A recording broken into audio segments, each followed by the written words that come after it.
Welcome to another episode of Discograffiti's wildly in-depth Beach Boys series and Your Dreams Come True, where Brian Wilson freaks like you and me get our chance to delve deep into the barely believable history and prodigious discography of my favorite band of all time, and also coincidentally the best, along with a slew of over 45 top-shelf guests, ranging from musicians inspired by their work, family members, documentary directors, songwriting collaborators, Beach Boys authors, producers, touring band members, and for good measure, some of the Beach Boys themselves. I'm your host, Dave Gebroe. Special thanks goes out to Jeff McAvoy and especially co-producer Dennis Dyken, without whom this series would not have happened. And in this episode, we'll be turning our spray cans on the Beach Boys concert. Today's guest was a crucial participant in the Beach Boys' early success, acting as their concert promoter and co-manager during a time when his grassroots efforts impacted their rise in a way that their agency could never hope to do. As a young and ambitious high school student, this man spearheaded the committee responsible for orchestrating the bands that played at his school dances. Enter the Beach Boys, who he was quite impressively able to land for an El Camino High School fundraiser for the faculty and his peers, which then resulted in a friendship that now spans over 60 years. Back in 1962, the Beach Boys were gaining traction on the charts, but had limited their performances mainly to the LA area. When our guest entered the picture, the world was theirs in a way that couldn't have been foreseen with a standard agency relationship. It was he who came up with the concept of the Beach Boys concert album and arranged the group's 1983 White House concert. His journey with the band has included such intimate and enviable moments as witnessing the writing of The Warmth of the Sun and the studio mastering of Pet Sounds, experiences I would likely trade multiple body parts to be part of. His ambition knows no bounds when it comes to Brian's sounds. Lads and ladies, I am humbled and honored to introduce to the hallowed halls of Discograffiti the 80-year-old gentleman whose life and career is now set to stun in 2025 with a new Brian Wilson-produced country album entitled Cows in the Pasture, which originated back in 1970 during the Sunflower era, not to mention a 4-part documentary about the record, which was shepherded into being by producer Sam Parker and long-promised road director Brent Wilson. It's the inimitable, one-of-a-kind, wunderkind, Fred Vail. Cheers. No screaming. I can hear it all now. It's really, really an honor to have you on the show, Fred. Well, thank you. So not only were you a really young kid at the time when you initially crossed paths with the Beach Boys, how old were you? 19. The most impressive thing to me about those very early days is that not only are you working with the Beach Boys, but you actually managed to carve out a really unique relationship with them. I mean, it's not like it was patterned on anything upon which you were aware, right? I mean, you weren't an agent, you weren't a manager, you weren't a promoter. Who exactly were you to them, and how did you wind up carving out and creating that role? You know, I was a wannabe Dick Clark. One thing led to another, and I was at a really cool school, and we had student body offices. And then we had the Commissioner of Entertainment, who was responsible for the rallies and the assemblies. And I had tried in my sophomore year for Commissioner of PR, and I'd lost. And then my junior year, I tried for Commissioner of Entertainment and lost. And then I decided I would try again one final time my senior year.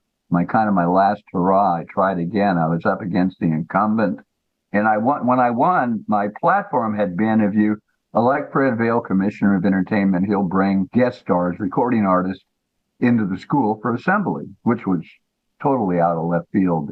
You know, back then, entertainment consisted of school wannabe comedians and acrobats and dancers and three guys getting together to do a Kingston Trio sound-alike thing. And that was the entertainment. So I wanted to bring big name entertainment. And when I won, I had to deliver, unlike the politicians of today. Fred, I've heard you talk about, and it's very intriguing, actually, to read your opinions on how the agencies at that time, a big agency could let a great early band with promise slip through the cracks, like you saw was happening with the Beach Boys. But how does a young kid of 19 years old step in there and sniff out the potential and make things happen like you wound up doing? Because, that first gig that you wound up pulling together, which we'll get into momentarily, I know struck Murray as a magic trick of sorts. Oh, yeah. Yeah. I've made a few mistakes in my life. One of them goes back to that first night, that after the first concert, in Sacramento, and we were sitting around a table, and Murray and the guys. Murray knew right away that I had some great ideas. I mean, you could see the lights, the flash going off in his head or whatever. He said, "You really did some really great stuff here." I said, "I only did what I thought was natural." I said, "It's William Morris who's really letting you down. They don't know what they've got. They'll sign bands indiscriminately just to have them under contract. So if any of them happen to hit, they'll be under contract to William Morris." You've actually talked about how they would be signed sometimes just to keep their competitors from getting their hands on them. Right, exactly. Yeah. Back in those days, when I booked the Beach Boys initially, when I made that first phone call to Marshall Burrell to book them, if they could drive to the gig, you got to remember that, Carl's a sophomore in high school. He's like 16 years old. And, they were all living, Brian, Dennis, and Carl were living at home. Mike was down in Culver City, and Al was in neighborhood Inglewood, and David was across the street in Hawthorne. And, it was this was the old days, before the explosion. If they could drive to the gig, they were working for $350 to $400 a night. The group, the Beach Boys, we paid them basically an extra $350 for 6 round-trip airline tickets. And so I paid $750 for the Beach Boys. That yellow contract, the yellow carbon copy of the Beach Boy contract is on loan to the Rock and Roll Hall of Fame in Cleveland. And I haven't seen it in a few years, but it's still there. It's in their archive. Had I been really smart, I would have asked Murray for a percentage. How about 5% for the next 3 years or something stupid? And then instead of you calling me at my home in Franklin, Tennessee, you'd be calling me at my home in Honolulu or Maui or, somewhere over in the Hawaiian Islands. You strike me as the kind of guy who would have stayed in Franklin, though. Nah, I might have ended up in Franklin, perhaps. I mean, I love it here. And I started coming here when I was running Brother Records, and we had a distribution deal for Carl's group, The Flame. That early iteration being that in-between guy who was able to suss out the opportunities that the corporations weren't able to see. How long did that relationship last? And then more importantly, how did the relationship begin to change as the years progressed? Well, that relationship, setting up their shows, mostly in secondary markets. Morris was still booking them into Chicago and New York and Miami, and it was a win-win for the Beach Boys and for Fred because, basically Morris was cut out. I mean, they got a commission. I think their deal was even if they didn't book the show, they got a commission because they represented the Beach Boys. Right. But it was very, very minor compared to what the Beach Boys were making. We went from them making $400, $500, $600 a night. All of a sudden, they were making $3,000, which doesn't sound like a whole lot, but it was a lot of money then.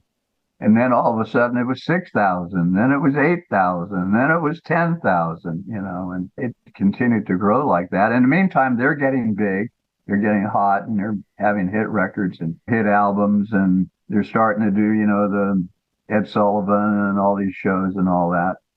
And of course, as they were getting hot, more promoters were buying them. So Fred was doing less and less gigs, So in 66, I was basically not making enough money doing Beach Boy shows, actually pre-66, probably by 64, 65, I was already supplementing my income by booking other artists, starting to work with Dave Clark Five and the Four Seasons and the Righteous Brothers and the Crickets and Paul and Paula and Jan and Dean and Dick and Dee Dee and the Rivingtons and, all these other great groups. It was great for me because, I was still a teenager. I'm like 19, 20 years old. And all of a sudden I'm hanging out with all my favorite artists, introducing them on stage. If it wasn't hosted by a radio station, it was just an incredible life. And not only that, but, you're around as Warmth of the Sun is being written, and you were alone with Brian in his new office when he played a brand spanking new solo tryout of Fun, Fun, Fun.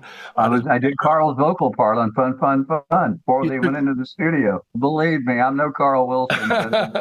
But, these are the big mama kahunas that come up in pretty much all the interviews that you do. Give me one or two more massive moments where you could spin around at a historic Beach Boys occasion and catch Fred Vail there on the scene that you don't talk about as much. The Jay Cook story at WFIL is one of my favorites. Some guys are over here from England doing a documentary on Brian Wilson's songwriter. You've probably seen it. You've probably heard it. And I did this story about going into FIL in Philadelphia and sitting down with the program director, Jay Cook, and he's telling me how great Brian is and how innovative he is. And this is 1969's Sunflower Add Some Music. And it comes around to, what salesmen call calling for the order. It's time to cut to the chase and ask him to play the record, right? We've done all the small talk and all that. And I've told my war stories. And I said, I need you to play my record. You're an important radio station in the East. And I think if you get on it, that'll show the guys in Erie and Trenton and even New York City and Harrisburg that it's safe to play the new Beach Boys single, when you play the record. And he looks at me and says, Fred, I can't play the record. I said, well, what do you mean? Can't play the record? I said, you just got done telling me how great the Beach Boys are and how much you idolize Brian Wilson. And he said, I just can't play it. And I pushed him and I said, well, why not? And he looked at me straight in the face. We're 5 feet from each other at the most. He said, Fred, the Beach Boys aren't hip anymore. The Beach Boys aren't hip anymore. It just hit me. It's still an emotional story. I still tear up occasionally when I tell the whole story front to back. All right, that concludes your free sneak peek into today's Patreon episode. If you want to hear the rest of it, just visit patreon.com/discograffiti and either purchase this podcast by itself for $4, or better yet, subscribe at the major tier and get access to Discograffiti's 4 weekly episodes. That's Friday's free episode, the Sunday Discograffiti Soldiers of Sound episode, which showcases Patreon members and the Elephant Six world, your Monday bonus episode, and your Wednesday early release ad-free super extended director's cut of that Friday's show. Please keep in mind this is entirely how I support my wife and 6-year-old son, so don't risk feeling badly about yourself by not supporting Discograffiti. Become a member so you don't miss a single thing at patreon.com/discograffiti.